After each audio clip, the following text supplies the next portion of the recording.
একটা মাধ্যম যেখানে প্রচুর মানুষ আসে, সেখানে যদি পুজোটাকে একটা বার্তা দেয়া যায়। একটা ছোট বাচ্চা সে টিনের ব্যবহার তো জানেই না যে টিন দিয়ে কত রকম কার্য করে। সে এসে তার মাকে প্রশ্ন করছে, মা এগুলো কি করে হয়েছে বা ওগুলো কি করে হচ্ছে। তো সামার সিনে আমাদের তো প্রায় রোডের ওপরই পুজো, আর আমরা দীর্ঘদিন মানে ভালো পুজো করে আমাদের একটা আইডেন্টিটিও হয়ে গেছে। রামকৃষ্ণ আদ্বৈত ক্লাব অনেক দূর দূর থেকেও লোক আসে দেখতে।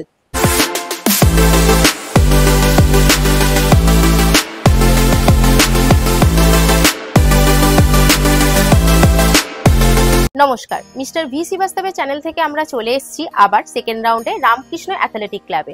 তো ক্লাবের কর্মকর্তাকে আমরা পেয়ে গেছি, মোটামুটি পুরো কাজই কমপ্লিট, উদ্বোধন কমপ্লিট। এবারে ওনার থেকে জেনে নেব ওনারা যে ভাবনাটা ভেবেছিলেন সেটা কতটা ওনারা এটাতে পরিস্ফুট করতে পেরেছেন। যেটা আমরা ভেবেছিলাম, আমাদের যে মূল যে থিমটা ছিল যে টিনের যে শিল্পটা নষ্ট হয়ে যাচ্ছে সেই শিল্পটাকে তুলে ধরা। তো সেই শিল্পটা তুলে ধরতে গিয়ে দেখেছি যে এই এখন বর্তমান জগতে টিনের ব্যবহার প্রায় কমে গেছে, সেটা প্লাস্টিক, ফাইবার এসব চলে এসছে। টিন দিয়ে যে কত রকম শিল্প তৈরি করা যায় সেটা এখন আপনারা দেখতেই পাচ্ছেন যে টিনের মাধ্যমে, এমনকি দেখুন আমরা মানে টিনের অস্ত্র-শস্ত্রও রেখেছি। দুর্গা অসুরের হাতে অস্ত্র আছে। তো টিন দিয়ে মানুষের যে একটা শিল্প চলতো, একটা প্রজন্ম চলতো, সেই প্রজন্মটা আজকে নষ্ট হয়ে যাচ্ছে। সেটাই আমরা এবছর তুলে ধরতে চেয়েছি, এই প্রজন্মটাকে, যে এই টিনের শিল্পটা যাতে আবার পুনরুদ্ধার হয় বা পুনরুজ্জীবিত হয়, সেটা আমরা চেষ্টা করেছি আমাদের এই দুর্গাপুজোর মধ্যে একটা বার্তা। আপনারা যে ভাবনাটা ভেবেছিলেন যে টিনটা কিভাবে আমরা কাজটাকে করব, সেভাবেই আপনারা পুরোপুরি করতে পেরেছেন। আচ্ছা, আপনারা কতটা আশাবাদী, কি মনে হচ্ছে যে আপনাদের এই ভাবনা, এই মণ্ডপ কতটা এগোতে পারে? দেখুন, আমরা তো সবই মৃতপ্রায় জিনিসকে আমরা বাঁচিয়ে তোলার তাগিদ রাখি, একটা চেষ্টা করি। তো এই শিল্পটা এখন প্রায় মৃতপ্রায়। তো আমরা আমাদের পুজোর মাধ্যমে মানুষের কাছে বার্তা দিতে চাইছি। পুজো তো আনন্দ অনুষ্ঠান সবই হয়, কিন্তু পুজো তো একটা বড় মাধ্যম, মিলনের একটা মাধ্যম যেখানে প্রচুর মানুষ আসে। সেখানে যদি পুজোটাকে একটা বার্তা দেয়া যায়। একটা ছোট বাচ্চা সে টিনের ব্যবহার তো জানেই না যে টিন দিয়ে কত রকম কার্য করে। সে এসে তার মাকে প্রশ্ন করছে, মা এগুলো কি করে হয়েছে বা ওগুলো কি করে হচ্ছে।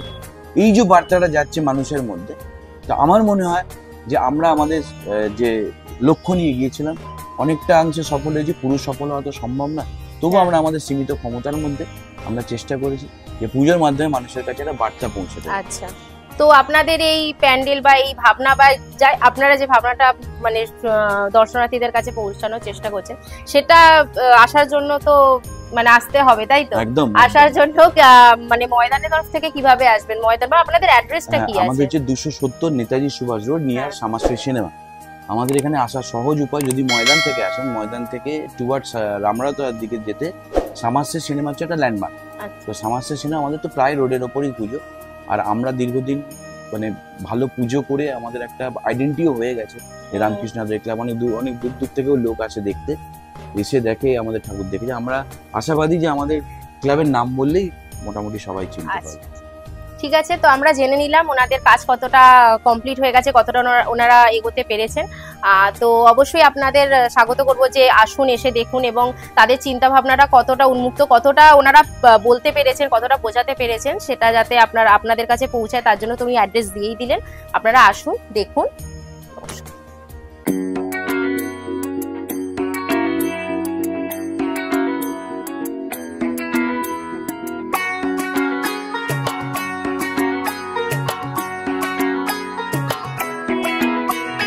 ঢাক বাজা, কাসর বাজা, উলু দে আর শাখ বাজা, বছর পরে আবার এলো মাঝে। পুজো পুজো গন্ধ নিয়ে, নতুন গানের ছন্দ নিয়ে, শারদিয়ায় খুশিতে মন নাচে। এলো এলো এলো এলো মা দুর্গা মা, আরে এলো এলো এলো এলো মা দুর্গা মা। হে ঢাক বাজা, কাসর বাজা, উলু দে আর শাখ বাজা, বছর পরে আবার এলো মাঝে। পুজো পুজো গন্ধ নিয়ে, নতুন গানের ছন্দ নিয়ে, শারদে